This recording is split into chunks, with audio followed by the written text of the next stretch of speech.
Le marais Poitevin était il y a 8000 ans sous l'eau. La mer s'est petit à petit retirée pour y laisser une zone marécageuse. Durant le XIIe siècle, les hommes commencent à le modeler pour y creuser des canaux et les premiers champs apparaissent. On parle aujourd'hui de marais desséchés. Plus tard, les canaux sont élargis et des écluses sont mises en place, permettant de réguler l'eau dans le marais mouillé. Pour les scientifiques, la corrélation qui peut être faite entre l'augmentation atmosphérique de la concentration en gaz à effet de serre comme le CO2 et l'augmentation de la température moyenne mondiale est devenue une relation de cause à effet.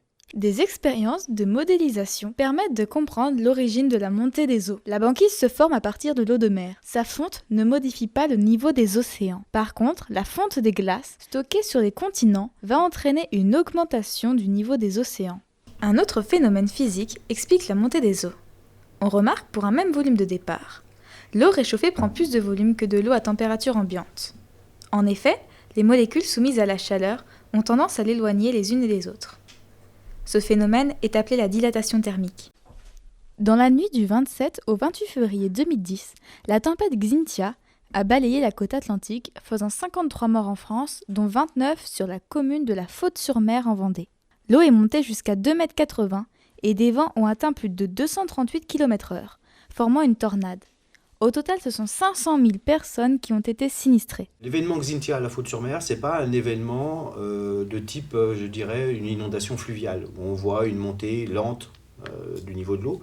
C'est une montée qui est assez rapide, non pas par un effet de vague, c'est plutôt une montée du niveau de l'eau qui se fait lentement au niveau de la mer, avec la mer qui monte, mais plutôt comme une marée.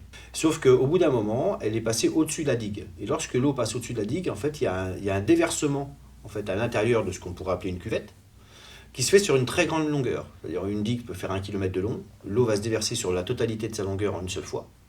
D'abord sur 10 cm, puis sur 20 cm, et à la fin peut-être sur 30 cm. Ça fait des grands volumes d'eau qui arrivent en très peu de temps. Le soir, j'avais mes enfants à manger, je me souviens, on a mangé une raclette. Après le repas, on est sorti, le temps était hyper calme. Il y a 2-3 heures du matin. Il y a eu un bruit énorme dans la maison, comme un tuyau qui explosait. Et finalement, c'était pas un tuyau d'eau, c'était l'eau qui rentrait par toutes les portes. Ouais, on a appris que c'était une digue qui avait explosé avec la tempête. Nous, l'avantage, c'est que notre maison était quand même en hauteur. Donc derrière chez moi, où les maisons sont en contrebas, eux, ils sont restés pendant 15 jours avec 1,50 m d'eau dans leur maison. La commune, il y a eu 522 maisons qui ont été construites. 522 maisons, c'est 20% du territoire. C'était pas arrivé depuis 39-45.